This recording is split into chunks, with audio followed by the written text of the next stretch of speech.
Oh, trying to get some testing going on here. Do we have audio? Maybe.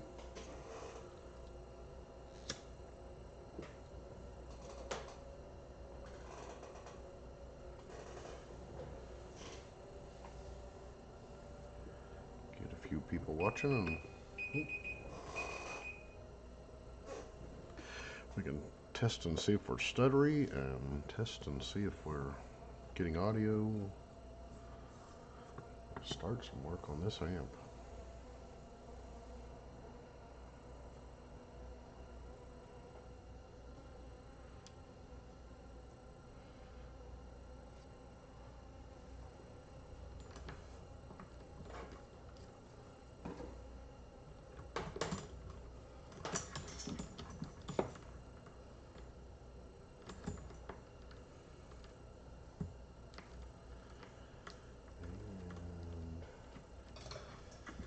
Need to find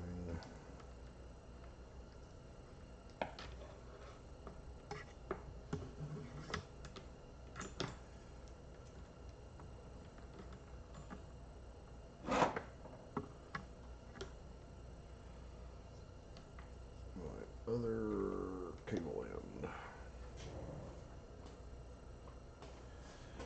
There should be a blue one around here somewhere. Aha.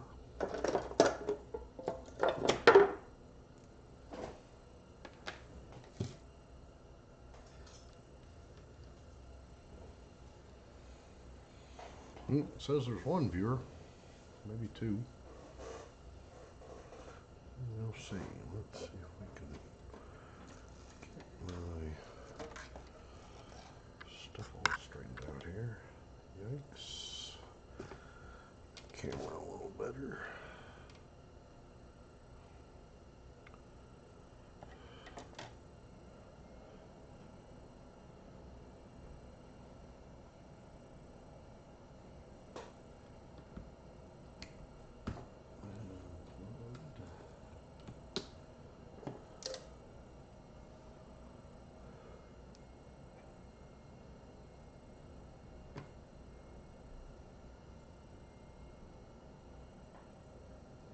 Not be a drop of current.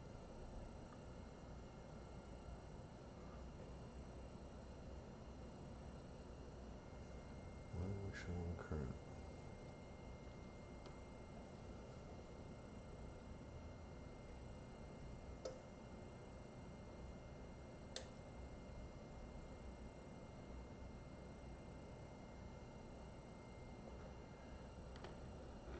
Oh, the radio. Duh. Duh, duh, duh, duh, duh.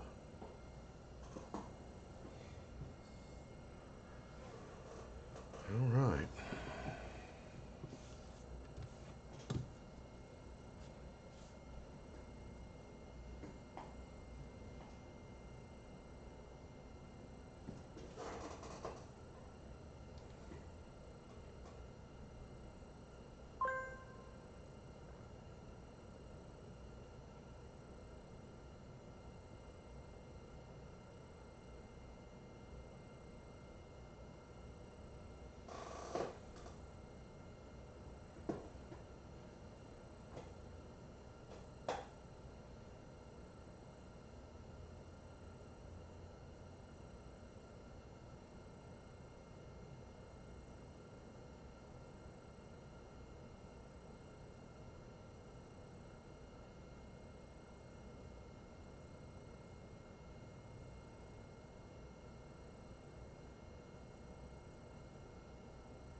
Oh, well, we had a few viewers.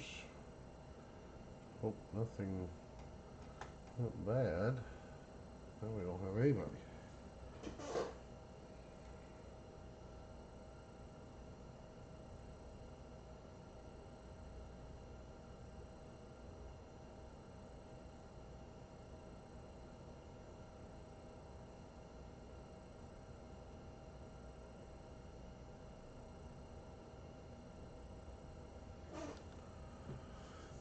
Dad, burn it. Wish somebody would have typed in chat. Do, do, do, do, do, do.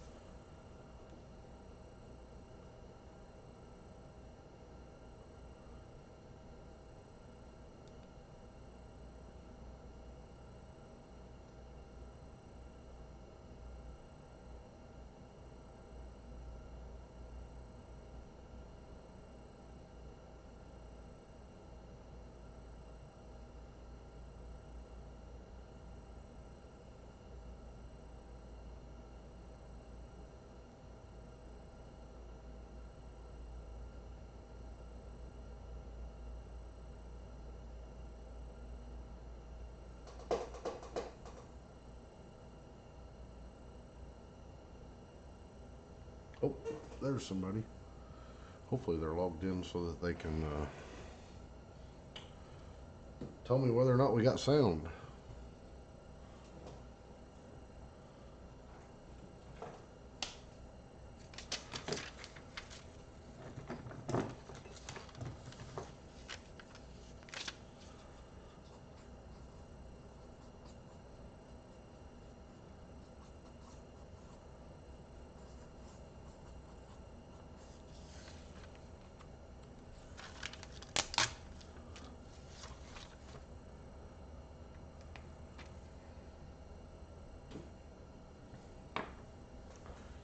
Need to see if we have sound.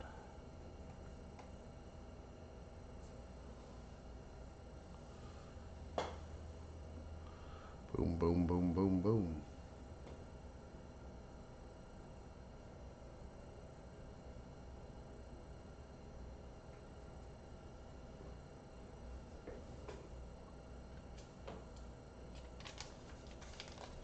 Testing, testing, testing.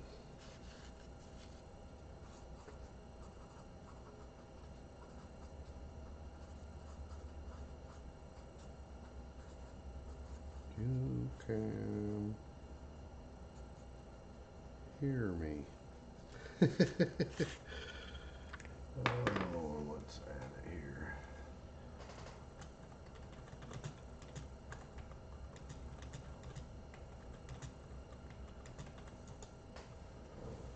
Do, do, do.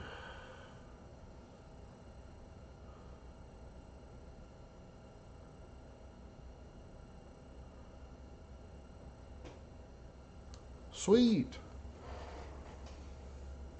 How's Tom tonight?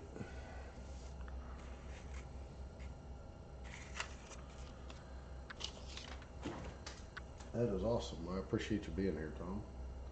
I needed somebody to at least tell me I've not got all my settings screwed up. So.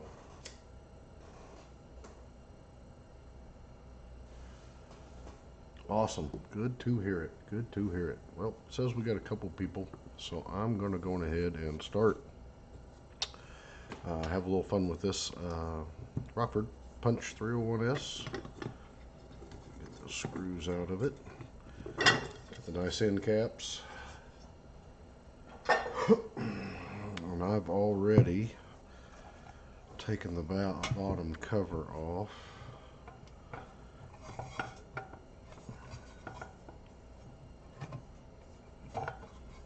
The screws anyway. And so we need to look down in the RCAs. That looks good. Down into the speaker wires. That looks good. Power wires.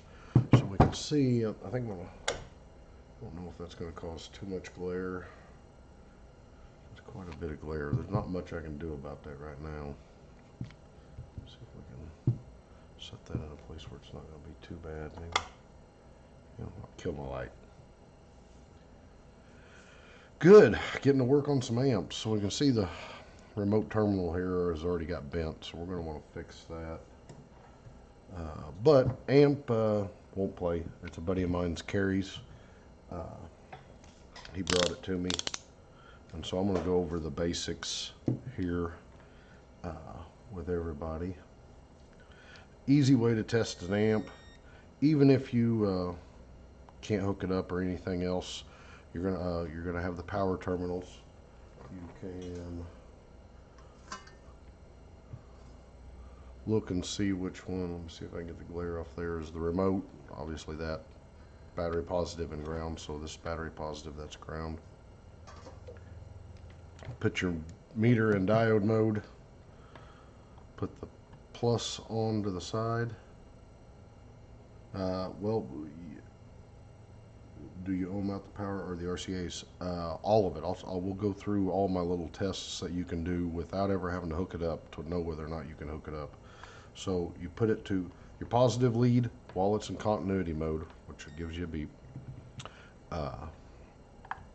Positive to positive, negative to negative, and watch the numbers on the meter. And you'll notice that it's charging up. And what it's supposed to do is charge up the input filter capacitors that are on before the power supply. Now it only came up to a number, kind of like it was almost reading a diode. And so it's supposed to keep charging until it leaves a 1 there, where it would be like it doesn't read anything. So that tells me something's bad already on the power supply side. So if I was buying this amp from somebody, I wouldn't even bother to hook it up for testing, because it's just going to pop the fuse. So the next thing you can do after that is pull the cover off, and we're going to test the FETs. Now on this Rockford, it's a smaller Rockford, so these are the power supply FETs. It actually only has 2. The very next ones are labeled. If you read the labels there, gosh, I'll have to get my thing to tell you the exact part number. Warning, bald head alert, maybe. These are U1620Rs. So if you read on the board where this FET is, actually says a Q. This is Q7, that's Q6. Q would be a transistor or a FET, but here it says CR1 and it's CR2, and so those are rectifiers. So they're going to have common outer legs hooked in with the transformer. So if you touch the outer legs with your continuity test, they're going to show short, but that's okay because they're wired in with this. What we want to test it to is the middle leg, and we should get a diode test. It might beep for a second, but we should get something in the diode range. And we test to the other leg, and that's it. Now, any FETs with the metal back exposed right here, that is always FET, anything in this TO220 package, the middle leg will be continuity with the back metal plane. So you can actually cheat and put your probe on the back metal plane, touch the outer one, and get a diode reading, and get a diode reading. So that's that on the control relay. So let's do the same for the power supply FETs, because we think we have a problem.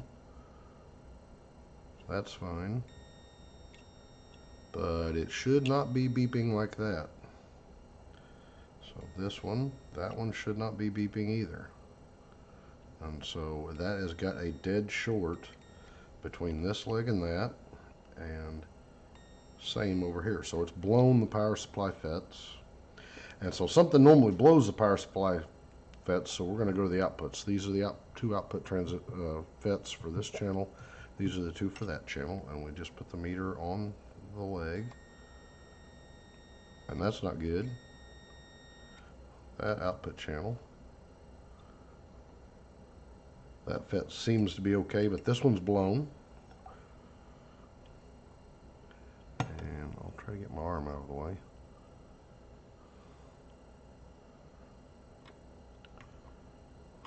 And so bam, that output FET blew. So somebody had this rocking along, that output FET blew, ended up popping the power supply transformers. So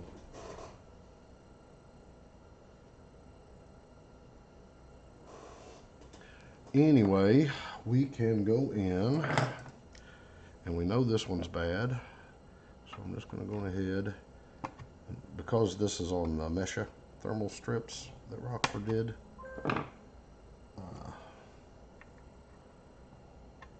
We're going to bend these legs out of the way so they're not touching.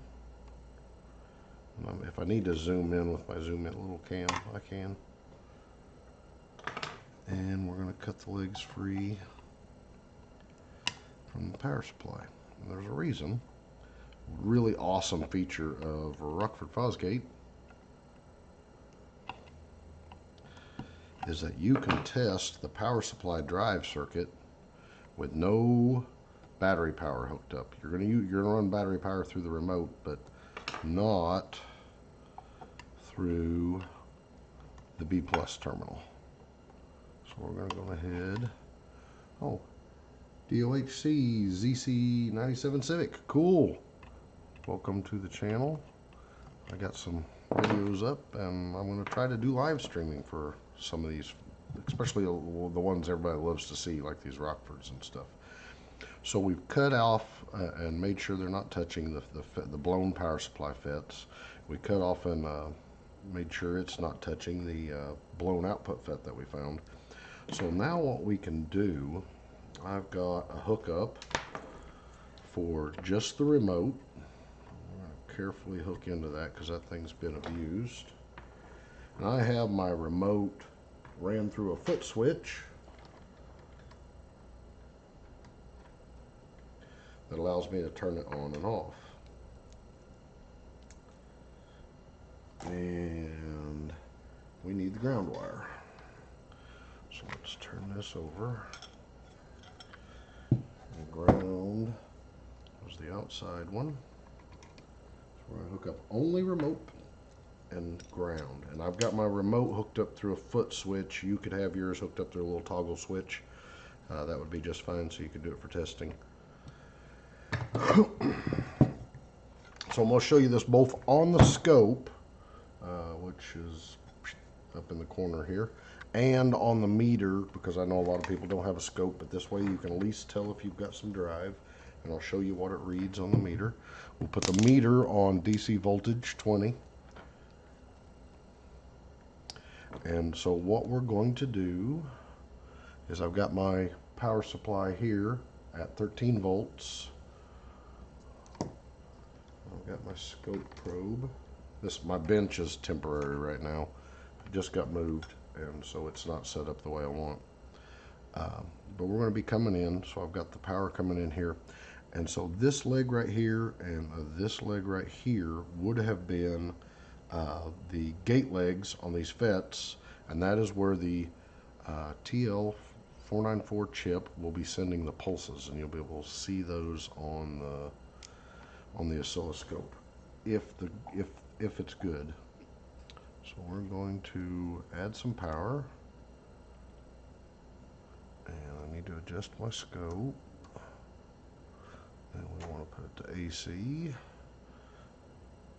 we'll go ahead and put it right there. Can you see? Yeah, you can kind of see that. Let's see if I can get this a little more. So, and turn up the intensity a little. So that's making a square wave over here.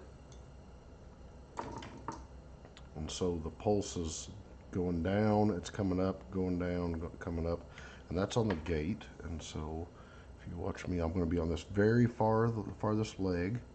That's right there. And this is actually the gate drive resistor right here. This is it looks like R20, and then this one for this one right here is R19. You can measure it on the resistor. You can measure it before the resistor. You could measure it on the legs coming out and on these little transistors. But that is the neat thing about Rockford is they actually pull the initial startup power for the power supply to run this chip from the remote terminal. And so, bam, we have good drive. So it did not damage any of the drive components, any of the drive transistors, or any of the drive resistors, the gate resistors, sorry. So I told you I would show you what this looks like as far as voltage goes. And so it should show up roughly about 5 volts. And it's going to fluctuate because remember it's a square wave. So about 4.87 volts is what it ends up showing. So you could look on the leg of that FET once I've cut these blown ones away. And as long as you're getting about 4.8 volts, now I'm running at 13 volts here. Depends on your test bench power supply. So let's turn the test bench power supply down to 12 volts. Because a lot of you might have a little, just a old computer power supply that only provides 12 volts to do your testing. That's really, really common. I'm a Snap-on tool dealer. It's cool to see the scope being used on electronics versus automotive sensors. Yes, very much cool. An oscilloscope is an invaluable tool for all kinds of electronics troubleshooting. So, okay, at 12 volts, so if you was using a converted old computer power supply to be your test bench supply, you'd see about 4.4 volts there on the gates if the chip's running and everything's good. So we know that's okay. We're probably going to have a few things, so I'm going to go a few other things wrong. So I'm going to kill the power. We need to take this out and desolder this stuff, and I'm going to do that tonight. And then we also need to check the drives over here. So the 2 output FETs that per channel on these are, oh, and I didn't tell anybody, but we had power supply FETs, we had the rectifier diodes that will help rectify the AC that's created here into DC again, smoothing capacitors for the DC, and that becomes the DC rail, and that's what the output FETs use to drive your speakers out here. They use the rail voltage. So these right here, these ones right after that, this is an LM317 and this will be an LM337. Yeah, I believe so. I want to make sure I get the numbers right. I'm tired and yeah, LM337. So the 317 will be should be is an adjustable regulator, and the 337 is an adjustable negative regulator. So Rockford will have some resistors setting that voltage, and that will be making the plus and minus 15 volts that power all these little opti-amps right here that process the signal from your RCA and does all the stuff with the gain and the bass boost, and if you have crossovers and all that stuff, they're all processed on these little chips, these op-amp chips. And they need plus or minus 15 volts to operate. So once we get going here a little and actually have a good power supply and have this out so we don't have anything causing a short to cause it to blow again, we can test to make sure we got good voltage here and good voltage on them so we know that the processing stuff is right. One other check you can do, put your meter on about 2,000 ohms or so on a Rockford amp, because normally it'll read about 1,000 ohms, and go from ground to the RCA outer shield. Okay, and we got a diode reading in that one, which was a 476, and go to the other way, and we're getting closer to 1K. Rockford's got a little circuit in here, should be right in here, I think, maybe. And I might be wrong on this amp, I'd have to look around. But it should be a cap, a diode, and a resistor, and that is the isolation from ground and the transformer to the secondary ground, which is the output ground, which is also where the RCA shields show. But if you ended up doing that, and you can, a really good way to test it is to do a continuity test. You do not want to hear that beep. If you hear the beep, somebody has shorted out battery positive to the RCA shield and blown that little circuit, which helps isolate that stuff. That little isolation circuit of a diode, a capacitor, and a resistor. Some amps just use a resistor. If this one's got the 3 pieces, Rockford calls that, I think, topaz. But that helps isolate it, and that helps reduce noise so that the power side from your battery, and your alternator over here is isolated from the music side so that it runs its own rectification and helps keep alternator noise and stuff out of the amplifier. So there is a few, we'll see if we can get a little better, a little less glare. Maybe we can get down a little lower. Let's go ahead and drop a little lower. Ooh, hang on here. There we go. Yeah. So we can get a little more look here. So this is the one we cut out. This will be the not emitter resistors, but the source resistors. And we'll need to check these. There should be from the legs, the gate legs, which is the first leg on this side. They have the gate resistor, and then they're going to go to some of these driver transistors, and that's these little bitty suckers on the board. And let's see if in the window there, if we can get a better view. Let's do the zoom in trick.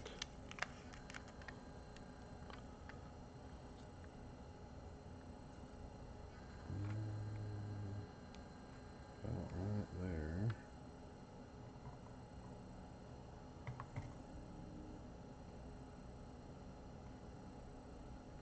It's hard to do. It's easier to do when I video record, because when I screw it up, I can just edit that part out and try it again. Yeah, here we go. So these little bitty suckers right here are transistors, and there's going to be another bank on the other side and stuff, and they are what drives these FETs. And so we're going to need to do a continuity test on those before we totally try to fire up this side with replaced FETs, because otherwise it could just pop the FETs again. Now I noticed that this one was the only one that was blown, so if you look at the numbers on the FET, this is a IRF 540 and this is a IRF 9540. So that's the NPN and that's the PNP, and the PNP and that match kind of set, you know, so it's a 540 and a 9540. The PNP is always the weakest, it seems, and it's the one that blows. So we'll be more concentrated over here, but we'll replace them as a set. Since this one blew, I'm going to consider that one stressed, and so I wouldn't redo this repair without replacing both of them. So what we need to do now is we're going to hook our ground wire, because we got to get her out of the case.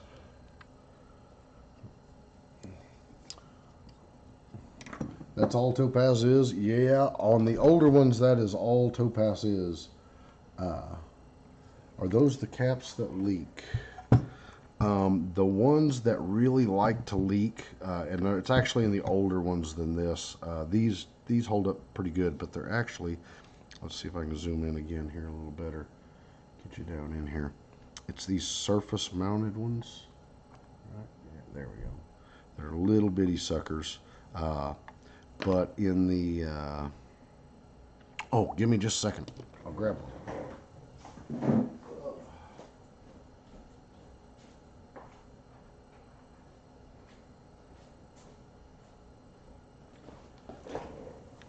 Here, let's see if we can get it to focus. Here's a busted HD, a PIM board. From a Rockford Fosgate, like Punch 45, 75, 150 HD, and so that board will be real big. Oh, I'll grab a good one here. But it's these little caps, and these same caps are in the DSMs on the riser cards. Here is a PIM for the HD series in it. So it's these little caps. They're 16 microfarad or 10 microfarad, 16 volts, little surface mounted suckers. They're the ones that like to leak and run these boards. And then in the DSM amps, they've got them not only on the little riser boards there, but you notice they've got these throughout the amp. And on those older ones, yep, they like to leak, and that's what kills a lot of them. I always, after I get done, I go through and I inspect. This amp's in beautiful condition. I pull the cover off of it, and it's not even dusty inside. But I'll check with my magnifier because I'm old and crap, and I can't see. I'll check every cap real good, and then I'll check all around using a light to go around all these caps to make sure there isn't nothing leaky, because this amp is getting older now. So don't quote me 100% that these aren't leaking now. They may be right at the age people may be starting to find them leaking, but I haven't yet in this amp line seen them unless there was damage to it yet. So they either got a better quality one, or they're just not quite old enough to be leaky. Now, they won't go leaky if you use the amp. Electrolytics like to go leaky and stuff normally because they set and they dry out, and then you try to power them back up, the electrolyte kind of undries a little bit, but the cap's all screwed, and then that's when it decides to spill its guts. But they can just spill their guts sitting there too, because they either won't dry out, or in the process of starting to dry out, it cracks the cap open and the rest of the electrolyte leaks out. There's all different kinds of ways you can just have a bad day with a cap. So, just purchased a 2004 Rockford Fosgate Power T800.4, brand new in the box. Would you recommend sending it off to get recapped? A T800.4, 2004 one. So that is going to be 15 years old.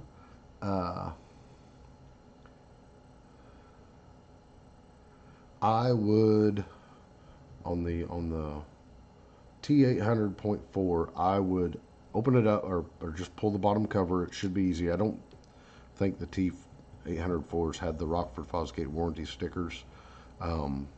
It's working well. Yeah, I would just give it a real good inspection. I wish I had.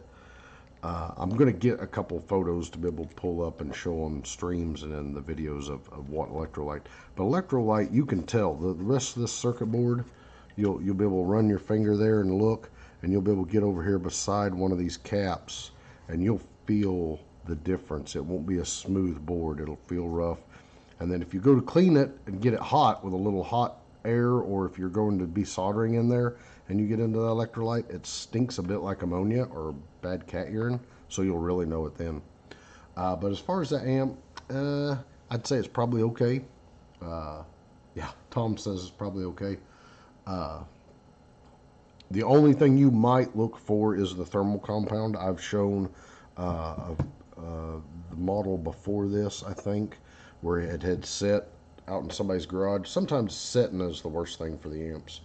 And the thermal compounds went really bad. A lot of times you can open them up and you can get a little spudger or something like this, and you can feel down the edge and get a little of that thermal compound and see if it still feels a little bit soft and liquidy. If so, you're good. If it's starting to dry and crumble, then you need to take it out of there, clean it, which is what we're going to do on this one. Anytime I got them out, I got to clean them and put new, because I'm anal that way, and plus it makes it less of a mess. The thermal compound gets everywhere, so I would definitely clean it. I build PCs on the side, and I think it'd be competent enough to change thermal pads. Yep, I'll show you if well, it probably won't be this live stream, because nobody wants to stay up until 4 o'clock in the morning to watch me fix one little stinking amp, because I'm slow at it. But yeah, you just paint it on thin. And here's the funny thing, DOHC, the factory slathers thermal compound on, just terrible, which is actually detrimental. If you build PCs on the side, you know that you technically only want a really thin layer, because you're trying to fill in imperfections, not make a big giant fluffy pillow monstrosity. And so you know, the factory always has way too much on there. I like a thin, good coat. Make sure it gets smashed real flat, so you get the maximum amount of actual mesh strip connected to the heat sink, and you're just using the thermal compound to fill in the irregularities, which is all thermal compound was ever designed to do. But people at the factory, they like to slather it on. Some amps are so bad with it that I've got some that it's oozing out the heat sink clips and stuff like that. Makes a mess, gets all over. That's why I use a silicone pad. Protects the amp, and then it's easy to clean. Yeah, if you use too much, you can get a big air bubble. That's correct. Yep. So I always put a thin skim coat on. Technically, if you was like trying, like back in the day when there used to be cheater amps, and people would use a Punch 45 to power their whole car in the 50 and under watt class and stuff. Everybody do all kinds of special stuff. Well, one of the things they really could have benefited from back then is the thermal compound that we use on computer CPUs and the big fans for overclocking and stuff, because we have much better thermal compounds nowadays than they used to have. And so they could have helped dump a little bit better heat to the heat sink if they'd just had modern thermal compound for their competition. So I'm going to be real careful with this.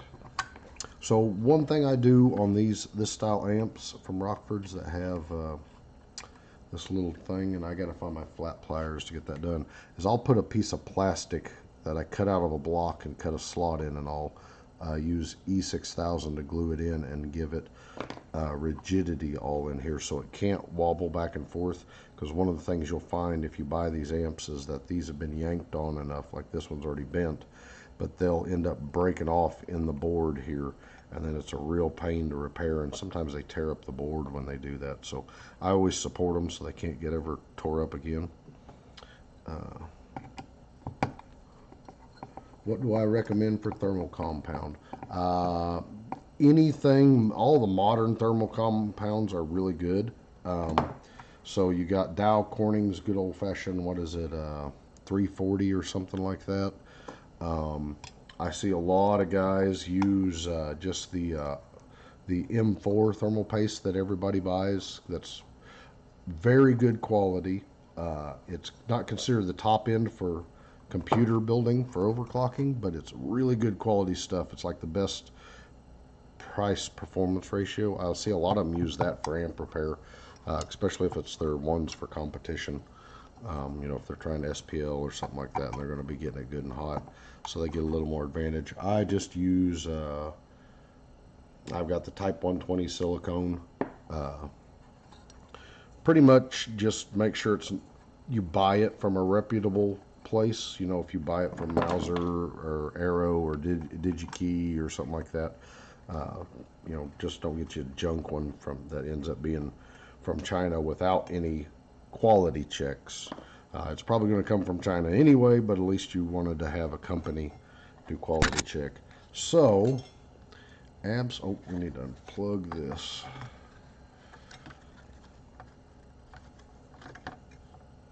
And that was positive on this side, negative on that side.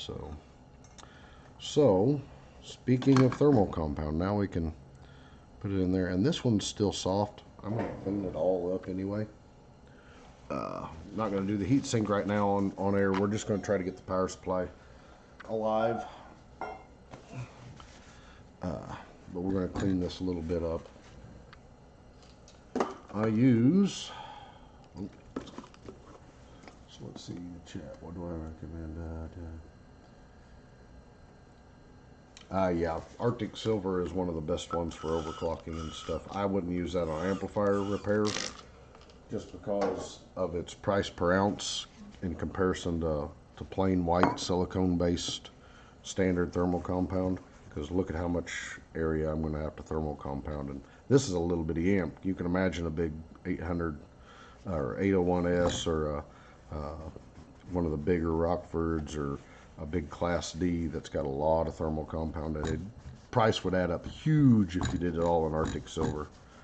But that MX-4, that's the best price performance ratio CPU compound as tested by Tom's Hardware Guide, I think. Didn't do as good as the absolute most expensive ones, but beat all the cheap stuff hands down. And then when they compared the pricing, it was the best bang for your buck. And that was years ago, and it held that title for a long time. And I still see it sold and lots of people using it, so I'm assuming it's still just as good. If you're only going to do an amp repair or two, that would be the stuff I'd have around, because it's great for fixing up your Xboxes and PlayStations and anything that you might have to do thermal compound, you know, your computer, your amplifier. So if you're not doing a ton of it, get that stuff. Me, I'm doing enough that I buy it in the little tubs.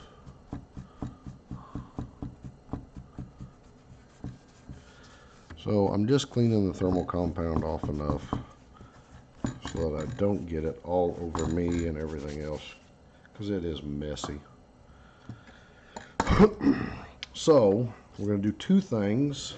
The power supply FETs are 3205s, and I'm going to see if I have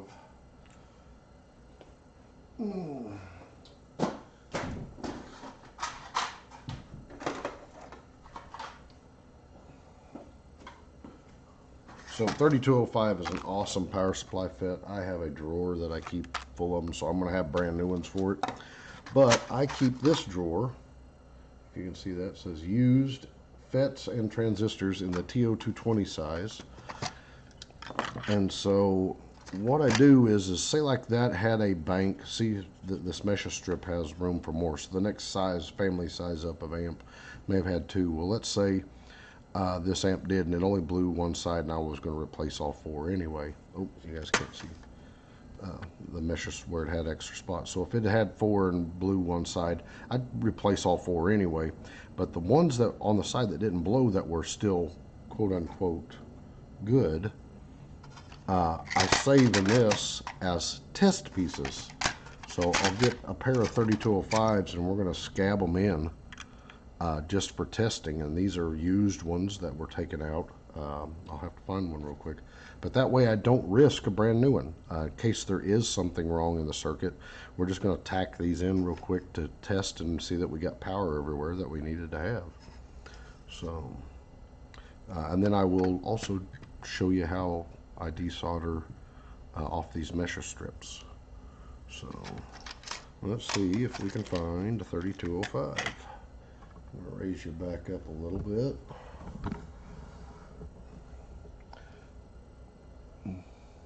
Touche. Yeah, the Arctic Silver is good stuff. I just couldn't afford to do every amp with Arctic Silver.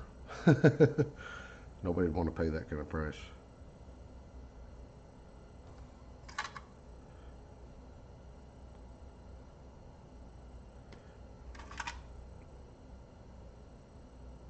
The power supply, normally I don't have to do much of, those are Z44s.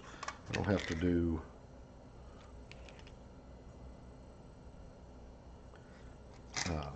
normally scabbing in to test, but on the outputs, because there's so many little things that can drive it that you could miss one little component in testing that would make it cause it to blow up again. It's a really great idea to have old used but still good. They may have been stressed or something, so you wouldn't want to use them for long term, but to be able to solder those in and risk your used FET that in case it gets blown. So that, for a guy like me, because I do this as a hobby, not as a profession, so you know, the professional guys, they may be a little better at troubleshooting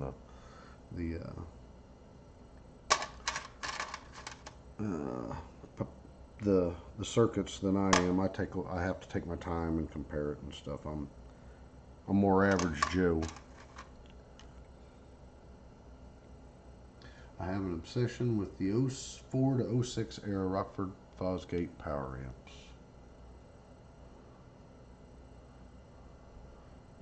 The 04 to 06, I'd have to 100% look that up to know which one that is.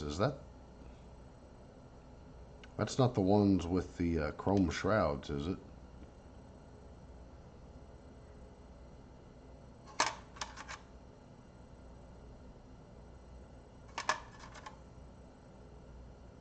Well, it doesn't look like I have any used but good 3205s. everything I have is actually output FETs, so we will just have to stick some new ones in. So the first thing we're going to do is fire up the soldering iron. Get a little water. Yes, this is my water on my sponge, so I can keep the tip clean. And if you do any kind of electronics work, always have tip cleaner, a good wet sponge, a brass Brillo pad, whatever it takes to keep that tip really clean. That makes all the difference in the world on how easy stuff is or isn't to remove and solder. I see people soldering with a dirty tip all the time, and they struggle and they wonder why. So we are going to need to pull these legs out, and you guys need some kind of close-up. So let's see if I can get a close-up of what I'm going to be doing here. I want to focus on the board. There we go.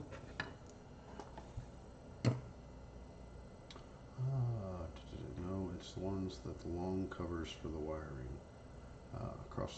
Across the bottom, not the cat. Yeah, okay. Now I know which ones you're talking about. Like the 25 to life. Yeah, power amps. So those amps of those 25 to life. See, that's really funny.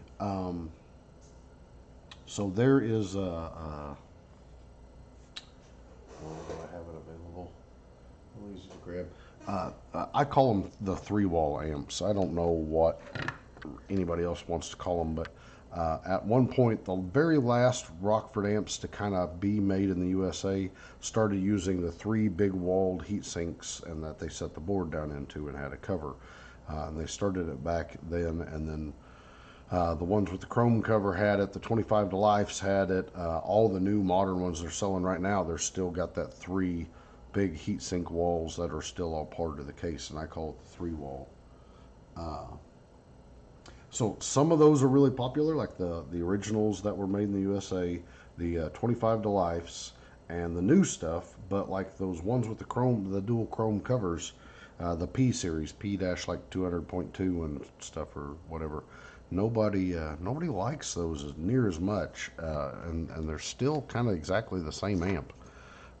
One of the things I love about Rockford is all their amps build on their technology. If you start back at the Punch series of the Punch 45 and keep going forward and watching what it's doing and everything, the circuit designs are still a lot the same, and they just start adding more technology and building on it and doing things a little better. Sometimes something gets replaced with something more modern that's really innovative, but Rockford always did good stuff early, and their amplifier design was really solid early, so they were able to just kind of build on it and keep making better and better amps. Well, of course, a lot of the features too nowadays are better signal processing, more features and all that. So we're gonna add some solder. And I might be a little bit quiet while I'm doing this because I've not got my fan blowing across here. And so my habit for soldering is to hold my breath and then blow out to keep from breathing in a bunch of fumes when I don't have my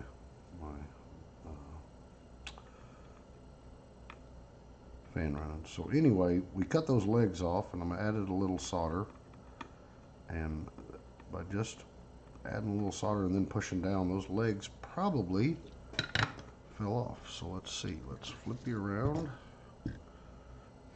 No, they did not. Can you see the legs? Here are the legs. They're still sticking there, but now they're good and soldered. They're almost pushed through, so we should be able to just touch them, get them warm to heat the solder up.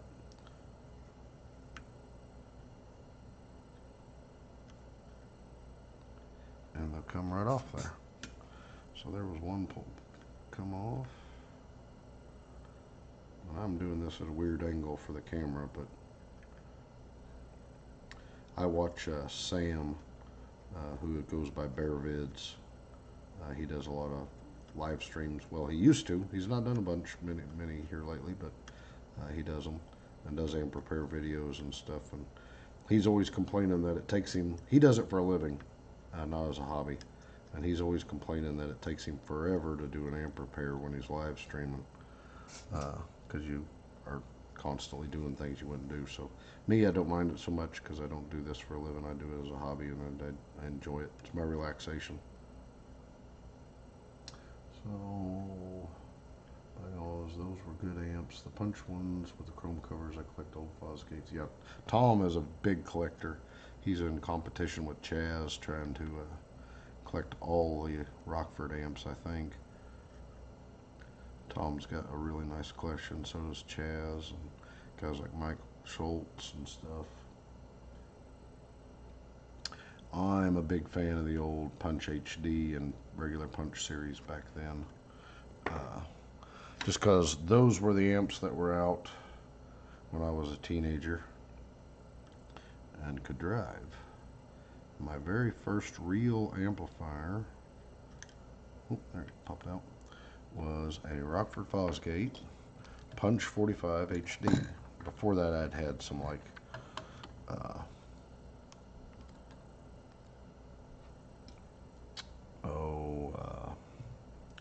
car stereo boosters or whatever, you know, that kind of was an equalizer and a little amp. It did better in your radio, but it didn't do anything compared to a real amp.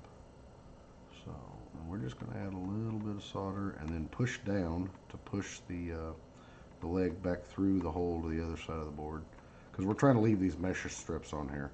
We don't want to have to undo every stinking one of them. Mesh strips are a pain. If everything blew on it, then that's easy. You cut it all off and you go. We don't care about solder that's here, because once we get the legs out, we're actually going to come back with the solder sucker to clean them out. So we will get us a camera view of the legs. Is that zoomed in camera worth a damn for anybody, or is it just worthless? I'm hoping to be able to show at least what I do a little bit.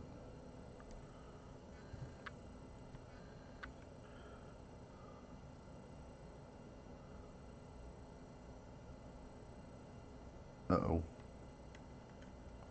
Says we're not receiving enough video to maintain smooth streaming. Man, I got awesome internet. It should be good.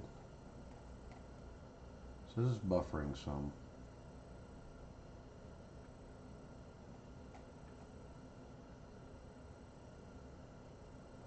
So apparently you can still see me. Yeah, I put the latency to low latency. I may have to do it at normal. First time streaming, guys, you'll have to give me a little bit of a go to. We'll try to get it better. I'll put it at normal latency next time. That would probably give me enough of a buffer to do it. My internet should be good enough that I don't have to. That I should be able to stream at extreme low latency and make it really nice, but I may not have all my OBS studio settings just right either. Oh, and I lost my chat. Bring chat back. There we go. It's been clear a bit. Okay. It's cable internet, so it's really fast, but it kind of, all cable internet's always been a little flighty. So, all right, we have got the legs out. I'm going to go ahead and get these fets off. I'll show you how I do it. So we are going to move the amp over here, and I'm going to move you guys out here to my feet. Let's see if we can get a little turn on it here. I'll drop you down.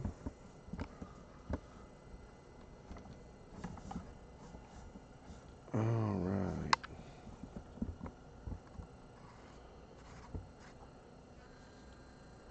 So ignore this camera, we'll just have it looking up here for now. So I'm going to fire up my big soldering iron. Well, actually, I'll show you. So I have a hot air rework station there, and then I have my big soldering iron. So I just fired it up, and I'm going to fire up my hot air rework station also. And I can turn off my other soldering iron.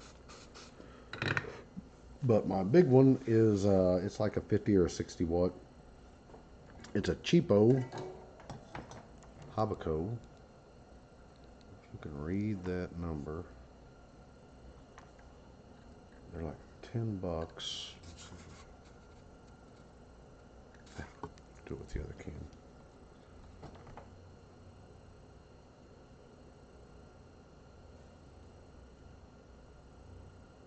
Damn it, I'll just read it.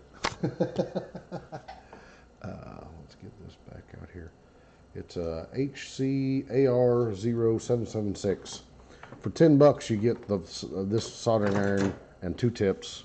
It's great for doing this kind of work, and it's cheaper than my really expensive 50 watt one that I had. It's cheaper to buy those soldering irons than it is for me to buy a replacement heating element. So I just keep buying those. They don't. This is the original handle, the one I've got here. I've just been putting different tips in it, and if you buy tips for it, they're more expensive than buying a whole new soldering iron with 2 tips. Hey Jason, will you be using 47 ohm gate resistors with the 3205s?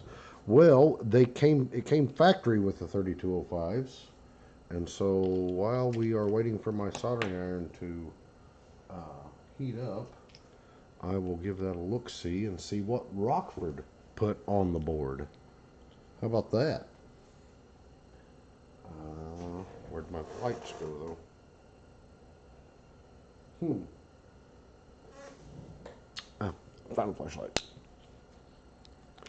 So 33 ohm is what Rockford has put on it. So I've heard on the 3205s all the way down to 22 ohm to 47 ohm is what most you'll find when they're used. But this amp came from the factory from Rockford with 3205s, and so Rockford's using a 33 ohm gate resistor.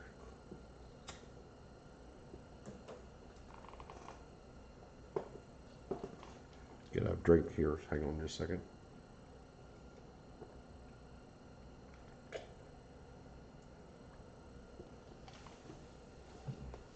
Awesome. So now that we've heated it up a little bit, here's what we're going to do. We are going to bring a soldering iron. I need to get you a little bit more zoomed out. I've got you too low. I want to make sure you guys can see how a goober does it. There we go.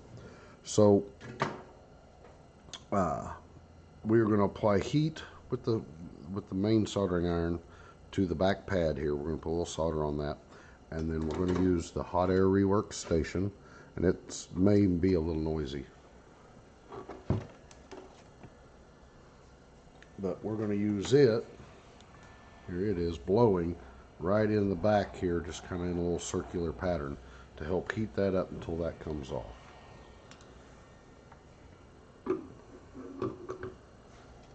Alright, so get the soldering iron, a little solder,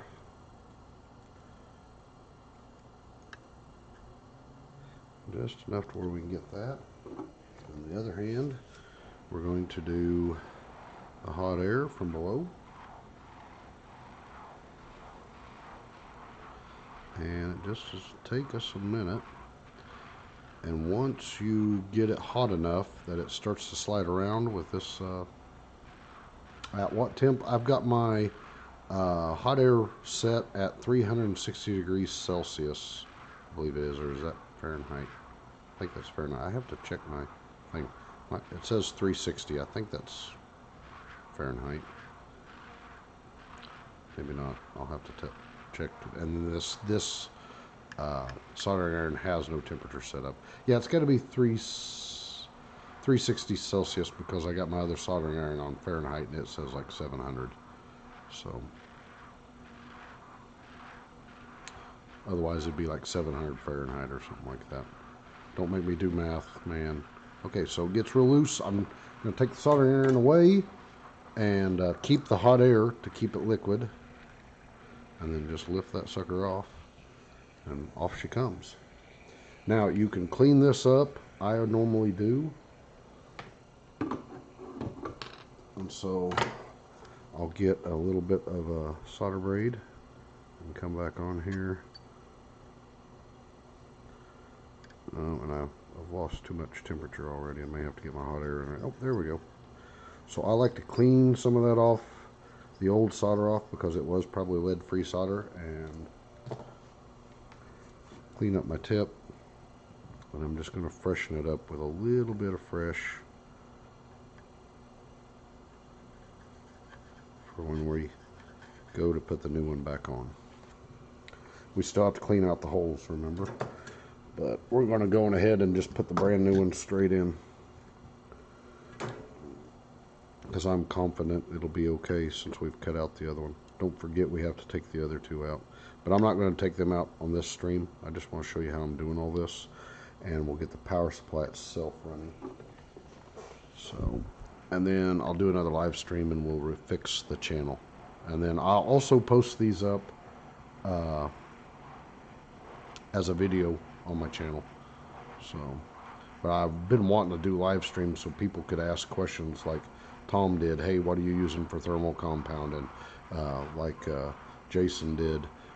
You know, about the drive resistor, because a lot of these amps do not use the 3205 from the factory, but that is the best replacement you can use. But if they've had like an IRF Z44 in it, it'll probably have like a 100 ohm drive resistor, and you need to change where did we there? You need to change that little gate resistor out for the correct value, which, like I said, from the factory, Rockford's using 33s, not 47s, to drive their choice of FET. So quickly clean that up a little bit. Get some of that old solder off there. And apply a little fresh solder. Anytime you're working on electronics, always add solder before you try to desolder something. These boards are made with lead-free solder, which has a higher melting point than good old-fashioned leaded solder. And so by adding a little leaded solder, you actually lower the melting point and make it easier to take the components off, so that you have to put less heat in and you have less chance of damaging the circuit board. So, we're going to flip over here. Man, I am sorry about the glares. I have fluorescent lights, and I'm going to have to wrap it in something to reduce the glare, but I haven't had time because it just got moved, you know. So we're going to go in with the desolder pump.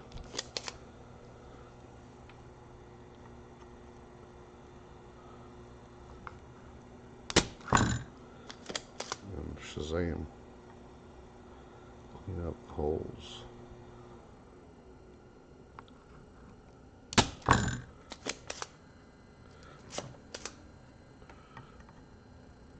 That may be loud, I don't know. When you got the holes opened up like that on the bottom, always check the top. That one looks good. I'm looking up at my screen to make sure I get you guys in there. Would it help if I added the close-up cam? Maybe.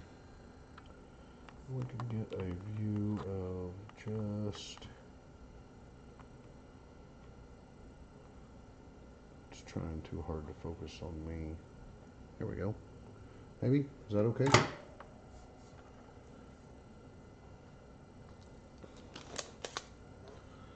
So... Anyway, I'd like to do a bunch of these. I got a butt ton of Rockford amps to work on that are mine. And then I got some other amps that aren't mine to work on. I think that moved off there, yeah. Friends and stuff. Like this one's Carrie's.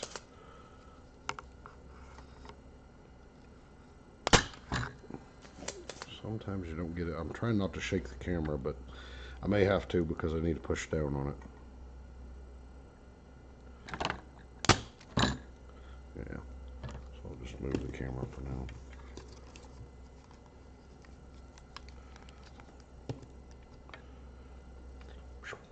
That's hot.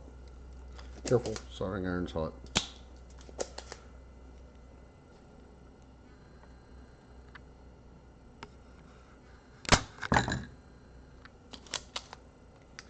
Looks like I got them. Yeah. Okay.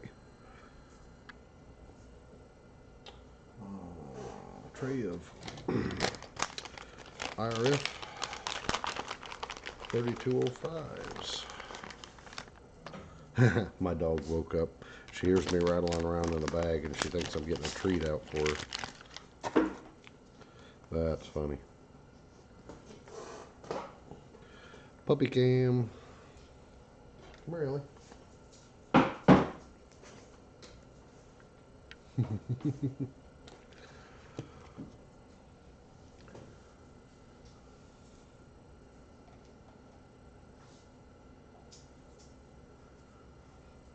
So nobody's said anything. Tom said fabulous, but nobody's said anything, so it worries me that something's went wrong with the stream.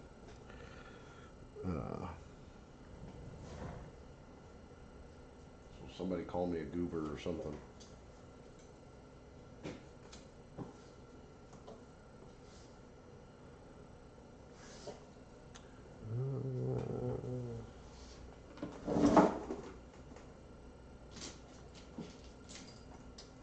There's the pliers I was looking for. I use reflection. I use these duckbill, I think is what they call them. I'm checking my amp for 3205s. I've seen a bunch of the guys in the Rockford groups. Sean's been doing a bunch of his own amp repairs, and he's learning like crazy in the Rockford group. So we're going to see if we can get these to bend nice and perfect. Line up. That's pretty good. I need a little more bend on it. I like to get them soldered onto the back plane and then actually put the amp back in. And I need to raise you guys up to see this a little better. Why aren't you guys screaming at me for better camera angles? This is hard. Harder than it looks to live stream. I like to do that and then make sure it's back in the heat sink with a couple screws, and then I'll tack the leg so that when I take it back out I can solder it all up and stuff. I don't want to put stress. I don't want to accidentally solder it and then when I do it, I have let this board be a little uneven and it be stressing the leg while the amp is installed and going. I like the legs to be stress free because then I know it's going to be a really long lasting repair. I'm kind of particular though. I'm sure somebody will tell me, oh, you don't have to worry about all that crap. Well, I do. I like worrying about it. I got a hole that did not seem to get completely desoldered because the leg is not sliding in there. So that's the other thing.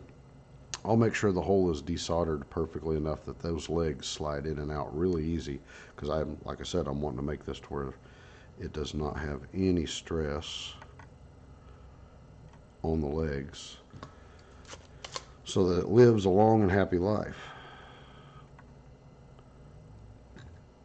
But that's probably why I don't do this for a living, because I'm a little bit anal retentive about it. Was that the right side?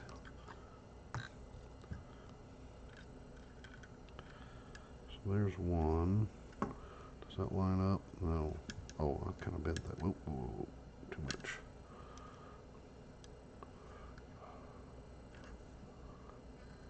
Alright, that floats nice. We get this one. It's in here. We're going to line it up. And we just give the legs a little bend if we need to while we're in there, but we want to center up and we want it to be floaty. I want all this to line up, and then I want it all be stress-free because, like I said, I'm a stuck-up snob about it. I don't know. Tell me what I am about it. Yeah, the Mesha. Do you use a hot plate when I'd have to take the whole Mesha board off? Yes, you can. Because I have a hot air rework gun and a really good soldering iron, I can normally whip them off so quick that it doesn't matter. But a hot plate is absolutely excellent. There is other styles of amps that have them on the back of big FETs, TO220s, and the bigger Rockfords, where a hot plate is really good. And this is the perfect time of year to get it. Black Friday, you can go buy for probably $9.99 a pancake griddle from Walmart and use it as your hot plate to do that. If you're also looking to do phone repair or tablet repair, you can get an insulator pad to put on top of that hot plate and use it as a pre-warmer. And if you're going to be doing a lot of hot air rework, you can use it as a pre-warmer too. I don't have it. I just take my time a long time, but I will probably get one maybe this year if we get that other house sold. Right now, Christmas is canceled until our other house sells, so.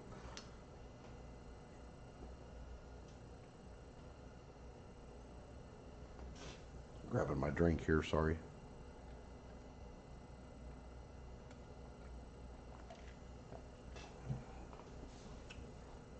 Sorry, I'm trying to look at the chat.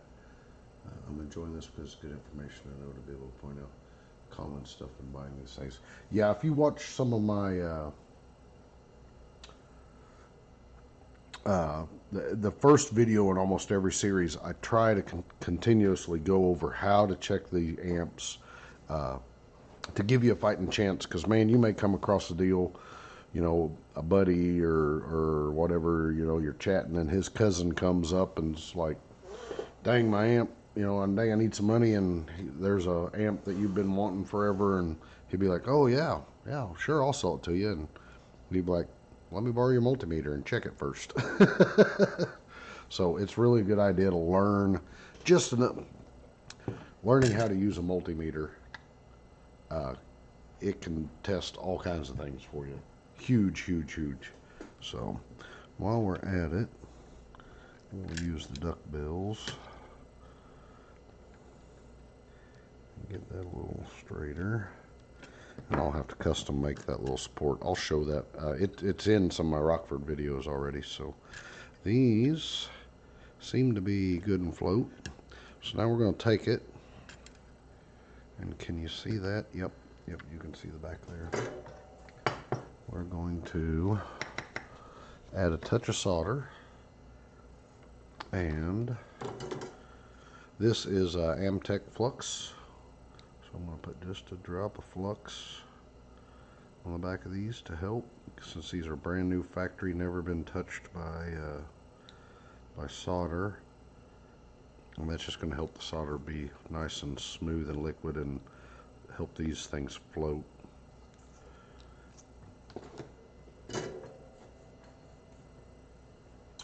So do I use a hot plate? We talked about the hot plate. Get one at Black Friday. I've seen a lot of old school amps, cheap, damaged. Yeah, I that's what I do. You know, I fix all amps, even if they're cheap junk ones and stuff, and I try to trade and swap, because somebody will have a dead amp like this. It's no good to them. It ain't making them no music. Well, I can trade them a cheapo amp. That gets them back into music, and maybe cash one way or another, depending on the amps, which amp it is and what amp they have and all that stuff. But that's how I've got a hold of all the amps that I want to do my own installs. And that's how I've got all my old school ones, is some kind of swapping. Because I can't afford to just drop big bucks on amps. Their guys outbid me all the time for cool amps and stuff. So I gotta look for the dead ones. And then I get outbid on those too. So I pay $5 for a lot of dead amps. I'm just a pretty cheap guy. And I've got so many at $5 that there's really not much point in me paying more. Right now, the only ones I pay more for are ones that I do not have, that is a design style that I do not have or something, so that I can learn. So I paid more money for a few Rockford amps, not necessarily because I want to keep them forever, but because it's a style I've never worked on, and so I want to learn. We're going to hang that. Boy, that glare. I have got to work on that fluorescent lamp before next time. So bad. So we bring up the hot air and the soldering iron again. You can do this all with hot air. Oh, other hot little trick in Perry Babin's guide. An 1157 automotive fuse, or not fuse, light bulb, which is your old brake light, turn light sender. You can wire that up to a little 12-volt power supply and place that bulb directly below here. Have the bulb heating it up from there by running both elements, and use your soldering iron on top, and it'll act like I'm doing with the hot air. So it's a poor man's way to change out one if you don't have a hot air rework station. I love a hot air rework station though, because not only can you do electronics repair with it, you can turn the temperature way down and replace screens on your cell phone. You can shrink wrap with it. You can use it to peel old decals and stuff, because it does have good temperature adjustment, much better than a what they call a heat gun. So it's a really useful tool, or I found it, because I fix all my own stuff. I'm too poor to buy new all the time, so I just got to fix it. And I'm too poor to be able to pay everybody to do it too. So it's just now starting to stick. Once you get it, yeah, you see where it slid into place. Let me see if I can get it to wiggle. You have to pay a real choom. It sucks itself into place. So I always give it a little wiggle and choom. Awesome. That one's in. You'll know you got it when it'll slide around a little bit and it wants to pull itself exactly into the right spot. You hit the right temperature and you got it. All SMD rework that way with hot air. If you're using tacky flux like I have, the flux that holds it in place, those components will jump to their pads basically. Did I tin both those? Yes, okay. Whenever the solder hits the right temperature. So, hot plate, I can get you a nice snap-on multimeter, even digital color screen ones now. You know, that's funny. I got a Craftsman here, and I've had this thing for eons.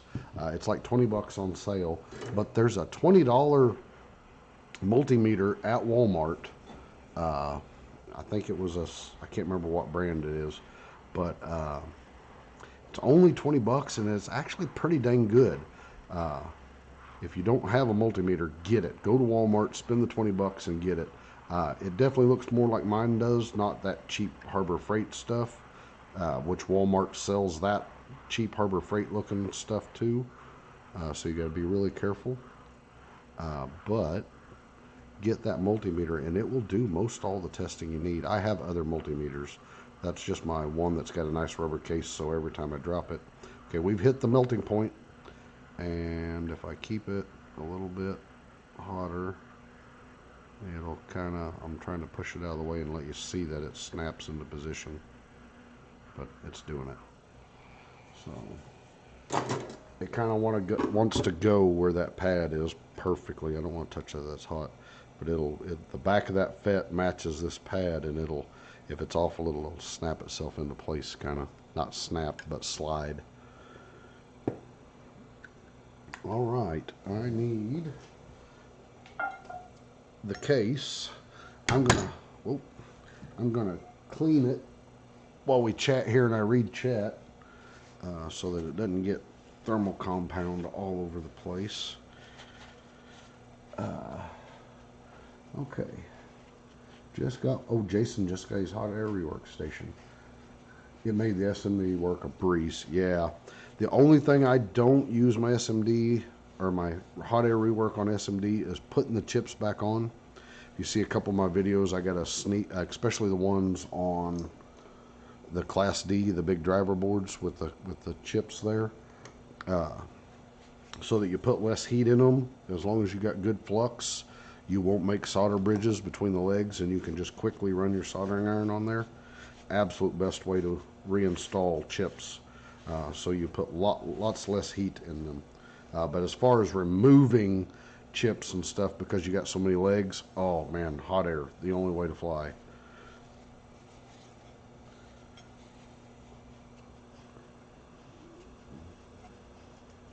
Oh, if you're doing most electronics or audio, yeah, multimeter is a necessity. Yep, especially with wiring speakers. You know, even when you get it all said and done, you know, you pull your, you've got your subs all wired up and everything's all stuck in the back, and it's really hard to tell. And you like got these speaker wires you're going to put into your amp, you know, but you can take your multimeter, put it on ohms. Let's see if I can get that in the shot. Put it on ohms and go, I wired these dual 4 ohm voice coils up in parallel, so I should have 2 ohms.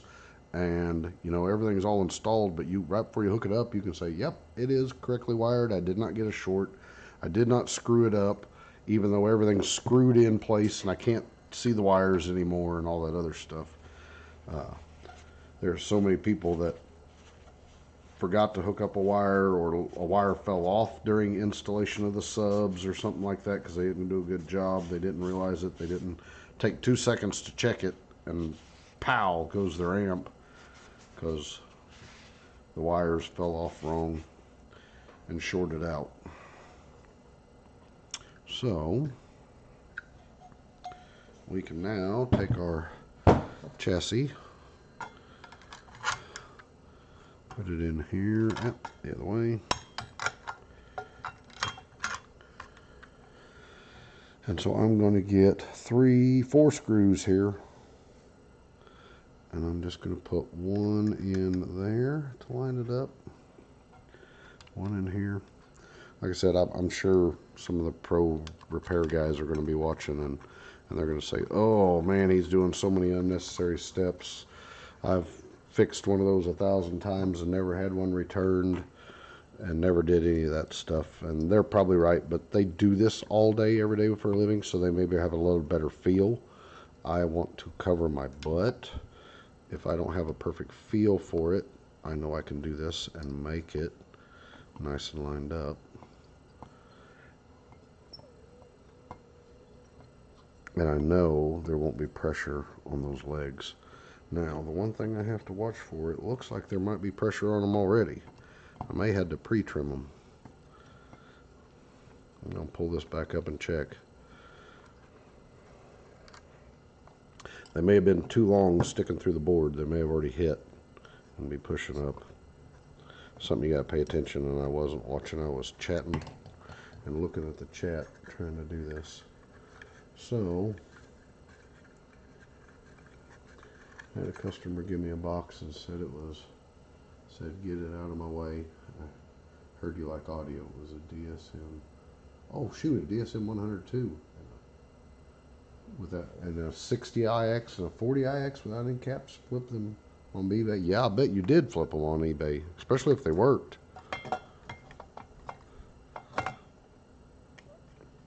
I would have probably kept them, but so I need to pay attention. Those are not hitting anything. You guys will have to pardon me for a minute.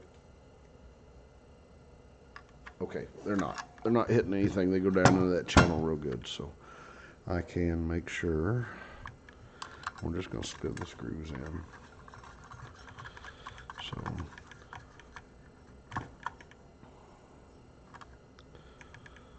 and all I'm doing here is making sure that the installed height from this, oh sorry, I need to do a better job of doing this on camera here.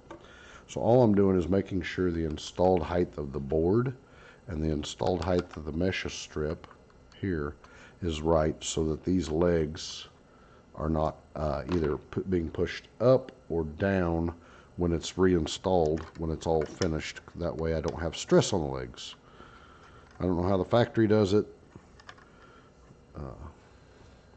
I don't know how the pro guys do it. They probably have a better feel or a better alignment, or they maybe they may have a little step board they set this on that they don't have to put it back in the heatsink case. If you was a Rockford repair guy, you could have a machine shop make you a little step spacer to make sure it was always right whenever you slip these FETs in. But you know, most of us ain't gonna have that, so I just stick it in, and then we will tack the gate leg in from the top, and the gate leg is always the easiest one. So the gate leg is going to be over here by the gate get here in the stuff. Here's the gate resistor. The gate leg is going to be right there. It's always going to be there, and it's always going to be on that side of the FET. So over here, it's this leg.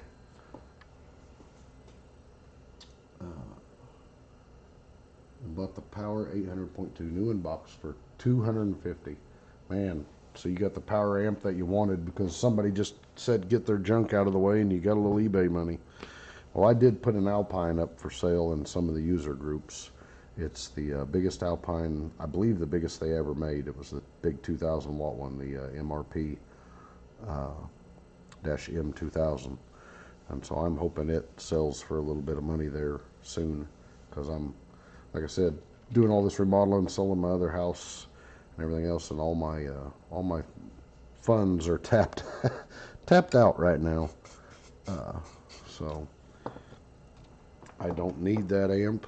I got it traded to me for some work that I did, and I had to fix up the speaker terminals on it. Somebody had stripped out the speaker terminals, so I actually made them better. Solder, here we go. So we're just going to go in and tack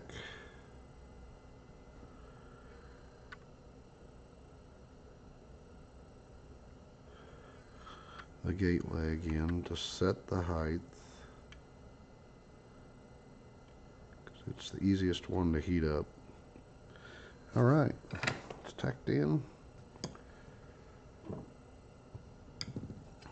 So we're going to do something that I don't recommend you do if you're not experienced. We're going to fire this thing up out of the heatsink. And the reason why I say if you're not experienced, that's not always the best thing to do, is because if you have something that's going wrong and the FETs start getting hot real quick, if they're not in the heatsink, they have nowhere to dump their heat very well, and they can overheat and then blow. However, I've done enough Rockford Fosgate power supplies. I'm pretty confident that this one's going to be okay. That, and I've got the shorted FET out of here, so on the output side. All right. We just need to solder these up, and I'm going to have to get my 4-eyes out here somewhere. I'm not sure. Give me just a second, guys.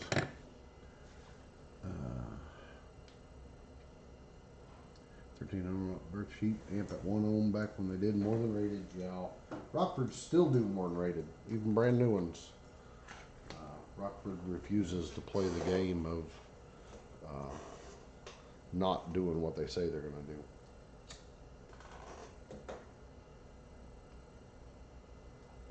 Oh, there they are. Had to get my specs to make sure I do a good job here. All right. Oh, we could maybe.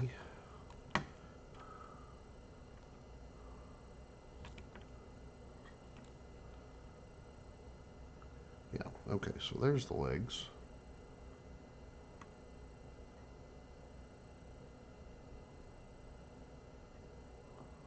And we'll get the middle one. I kind of want to be right where. And we need to fill in the hole that they're actually not using, but from the factory. They went ahead and had it filled, so I'll fill it back in if I can see it. Yeah, I got it. And then we'll redo the gate leg just a little bit. So one thing you will notice that I have a pair of nips, but this green handled pair is my general purpose pair, and they're cheap, and these are cheap ones too, but I keep them. These actually came with a nice little cover. I keep one pair for only trimming legs. That's all it ever does, is trim legs, and then it gets put back up, and that's all it'll do. And that way I've got a pair I know will do a good job. So after you have resoldered in a new FET, you need to get your multimeter out. I can bring us back up here a little. Get your multimeter out, put it on continuity, and check for solder bridges. Should be no beep there, no beep there. Now if you get a beep for a partial second, that's okay, because it just charged up the cap. And the beep went away, so that's good. We're looking, a solder bridge would do this. And so I'll do this side real quick.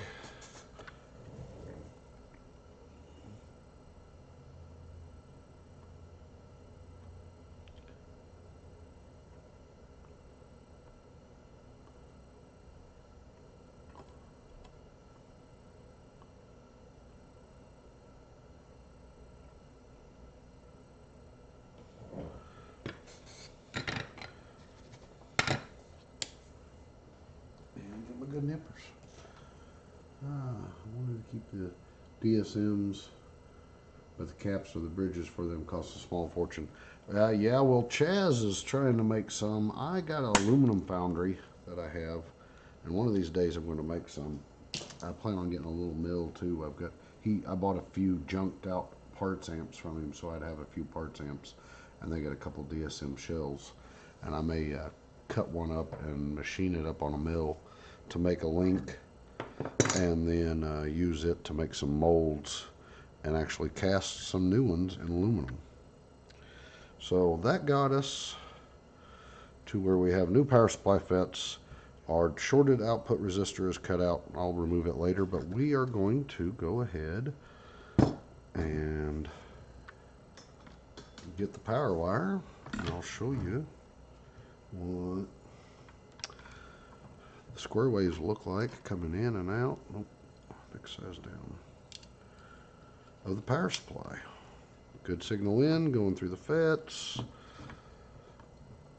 all that fun stuff. That Allen wrench or Allen screw is going to have to be replaced. Somebody has used it a little too much.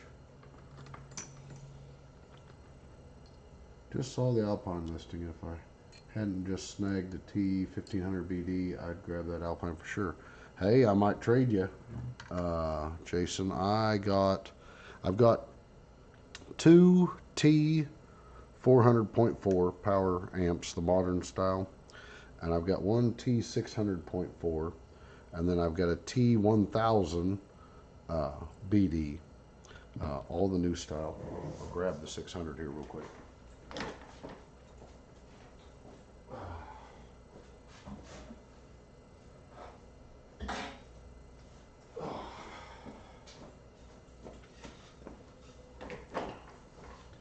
Set this in my lap, and so I snagged these.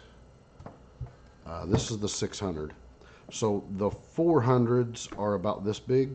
They're a little bit smaller, and they're exactly the same size as the T1000 amp, and that's what I originally had, was 1,000 and the 400.4s, and then I got another 400.4, and I thought, man, that's perfect. In an install, it'll be symmetrical and everything. And then I snagged this T600.4, which is the same size as your T1500 BD, if physically, so they look real good when paired up. So now I'm kind of wanting a 1500 instead of the 1000 and the 400s that I got.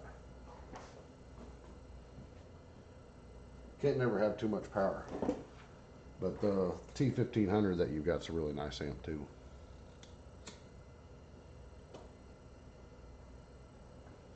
If you have a T800.2 or a 400.4 generation is mine, I will buy it from you. I have no idea what all I've got in Rockfords. I've got a handful that are I just have snagged for next to nothing and stacked them in there in their future projects, future videos. Most everything that I get given to me like that is because it's blown up. So I plan on recording all of the ones I do if I can, just as a little archive on YouTube for some people to be able to identify them, know how to not get swindled, you know, for a bad amp. And so let's get this back into place here for the voltage and the oscilloscope. Get the FETs out of the way. Sorry, like I said, my workbench is all not near as well set up as it was at the other house. It's still all temporary. Come on, work with me here. There we go. All right. So we've got everything hooked up. I'm going to hook up my power and the fuse. Power should be B+ power in the middle, negative, and remote. We're going to switch on the power. So we've got it about 12 volts. I'm going to leave it about 12 volts. And this tiny bit of current that's being pulled is because in this whole same circuit I have a Alpine head unit that I use as my source unit, and it powered up the auxiliary wire in it, which would be your memory wire. So first thing we're going to do is not run over that cord. Some fluff. So you've seen the drive for out the gate, so we'll watch it real quick. There, it formed up, and I heard something go. Did we? Hang on before we go crazy here. The nice thing about my lab supply is it allows me to current limit. I'll make sure that that's not touching. All right, let's try that again. Yeah, I think that got bent over a little. All right, so here was the drive signal on the oscilloscope originally. Notice it looks better than it did before. It no longer has the weird peaks, and that's because the FETs are actually in. And then you can either measure on the center leg or you can look on the back here, but that's what it gets amplified to. So here's the little drive signal, and there's the big voltages it actually makes. So that looks good on that one, and that looks good on that one. So now we can take our multimeter. I'm going to put it on voltage at 200 volts. I'm going to set it here where you guys can see it. Put my ground probe on here, and we are going to go to the back, which is the center leg of the rectifiers here. And there is 27.8 volts there and 27.5 volts there. And so that's rail to rail. So we got about 54, 55 volts peak to, or from rail to rail for this amp to make output. So 55 volts is a pretty good amount of voltage to send to your speakers. So the other thing we can check when we have the amp running, let me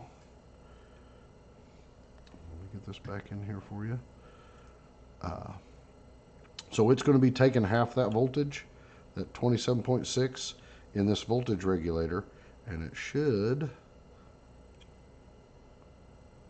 yeah, right there.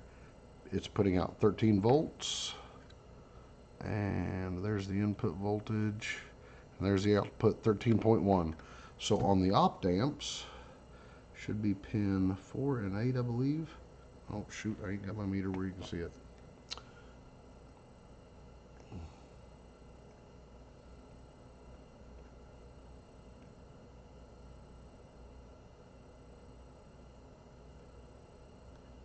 So right, that is pin 1 for certain. See if I can touch this without making bad deals. Oh, we're on the other side of the power supply now. Let me use the RCA for ground.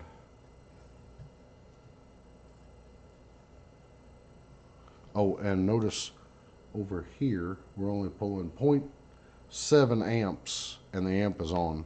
Oh, we don't have an amp light because it lights up the thing through the LED there. Give me just a second here. Negative 10 volts and 8. Thought it was 8. Oh, no, there we go. So by the time it drops through the resistors on this amp, it looks like Rockford is only using 11 volts. Oh, but we are only at 12 volt here also, so that voltage will go up. So let's show that too. So let me read the chat real quick. If you have a mint at T800.4 needs repair. Hey Jason, I will be doing both the 400s because they need repair and the 600, and the 600 is just slightly bigger amp. I'll be doing that either in a video or a live stream.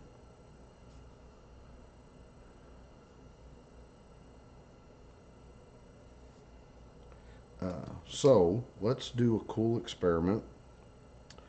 Let's go. Here is the voltage coming out.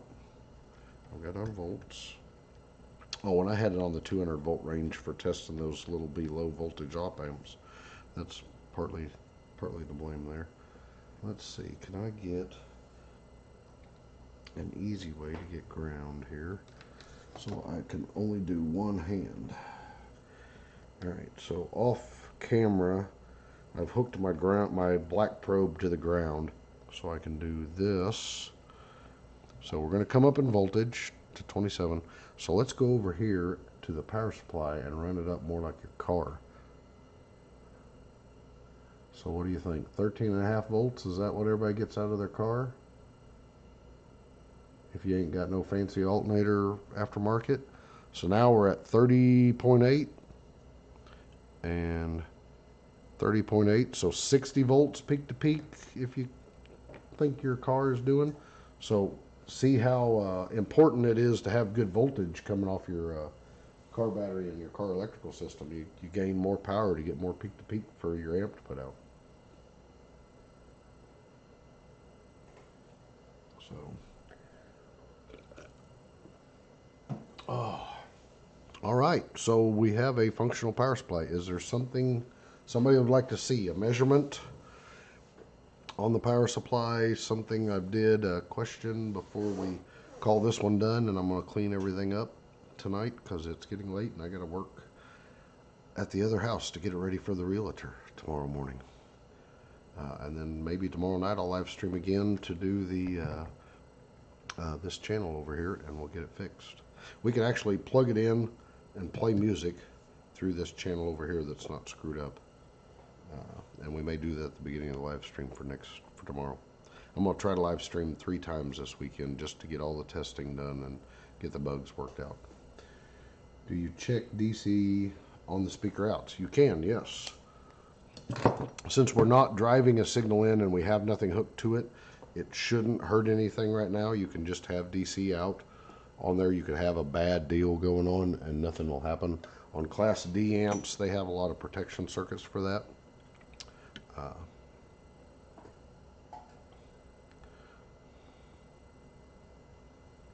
So once the amp fully came on, it corrected itself. You can also go from the ground and check for voltage, and then from the RCA shield. And so we got 0.65 and 0.64, so that means there should be basically 0 volts across there, and there is. Several different ways you can check it depending on the leakage. Appreciate your time, man. Thanks, DOHC, and thanks for subscribing to my channel. I heard you say that earlier. I'm just going to have fun with it. I enjoy this. This is my relaxation and my hobby. Uh, it's the way I can get the things I like and do, and everybody seems to enjoy learning about it. Anybody that's ever brought me an amp for repair, they let me blather on forever about what I'm doing. They like to watch and stuff like that, so it's kind of fun. Lots of people enjoy these things. Could you show where the rail volts go to the output FETs? So you're wanting to know if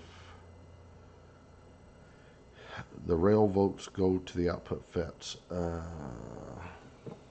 So the voltage gets switched through the transformer, the rectifiers rectify it, these caps smooth it, and it goes out here, and it's going to be on one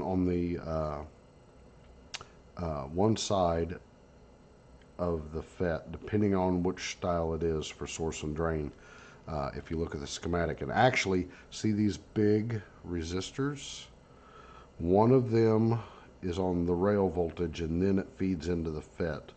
These are called the source resistors. So if we put our you can go on the output side ground, which is this RCA here.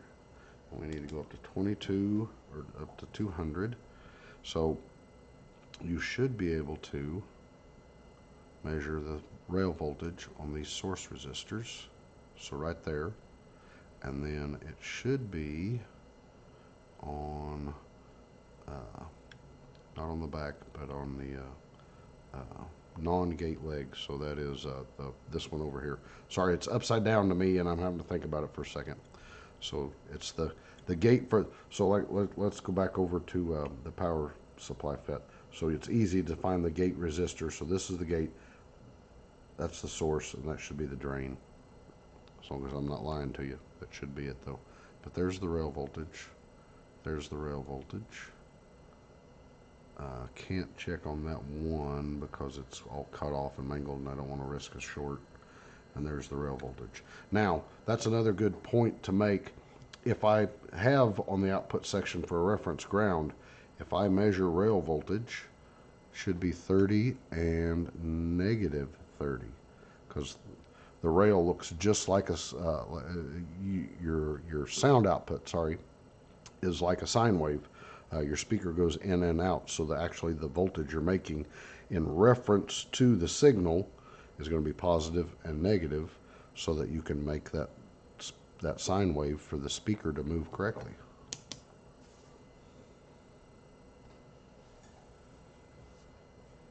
And so that was a really good test. I've got it off here, but let's do one last thing. That was a really good test to test if these resistors were passing the voltage correctly, because these tend to get damaged when you blow outputs. And so we'll be checking that, and then we're going to check these little drives down here in the other video. But one thing we want to do really bad is prove one last point of don't buy an amp just because some dude posted it powers up. So here's the cover. I'm going to power this amp up. There it is. It's nice and pretty. Man, I powered it up. I don't have nothing hooked up to the outputs, and I don't have any music playing into it. But remember, we cut a FET off in here. So this amp don't work. But because the power supply is working, it looks like the amp powers up and works just fine, but it's not fully functional. And a lot of people get burned by that. Is these FET outputs will be, something will be bad in the outputs. You can blow these FETs so bad that they blow themselves apart, so it'll be just like you cut the legs off. So yeah, the amp will light up. It won't go into protect. It'll look fine like it's going to run, but they didn't put audio signal in and test sound coming out of all the speaker terminals. And on older amps, which have those little caps that like to leak and then screw up the sound like an HD amp, with this board, that HD amp will fire up and it'll play, but it'll have scratchy and terrible sounding music because these two caps leaked and they messed up these signal input processing traces and stuff, and now the sound won't come out. So yeah, the amp works, but it doesn't play music correctly, and so it's not an actual working amp. And now somebody's gonna have to, that board right there, by the way, is $45. So whatever you paid for that HD amp, if it needs it replaced, you just now had to add an extra $45 to it, and they're a pain to replace. You got to have desoldering alloy and be able to get them out of there without damaging the vias and stuff, and put the new one in.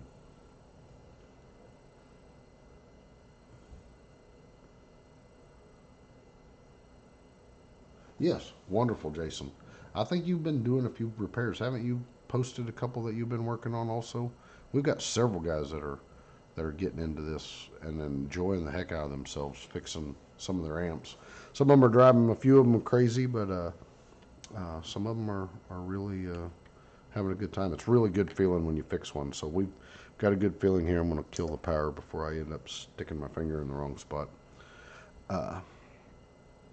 But it's really nice, you know, especially on a small one that's maybe not so valuable. You get the power supply up and running, and then hopefully tomorrow night we'll get this one up and running, or the output section, and then we can put it back in the heat sink. Sorry, I'm getting tired. And test it. Give it a good whack on the bass drum here, on the sub here. We got a sub in a box. That's my big test speaker, and over there I've got a big 7K amp I'm working on. I got the parts in just the other day, so it'll be fun. I know scope's really handy to have, but oh, with the 800A4. Oh, I did. Yeah, that's right. So, yep, I'm available for help. You guys can find me in the groups if you, and then on YouTube, and I'm in the forums, the do-it-yourself audio forums. There's a lot of guys that know their stuff a whole lot better than me on the do-it-yourself audio forums.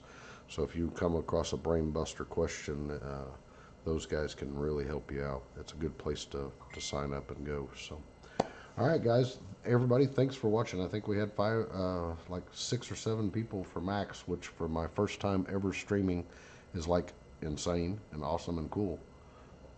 And so I'm going to have a fun time with this. Hopefully we can get a bunch of people in and get a big chat. But really appreciate you guys helping me get this tested out, and letting me know that I was doing everything to make the stream work right. So thanks again, and everybody have a good night, and I'll see you again.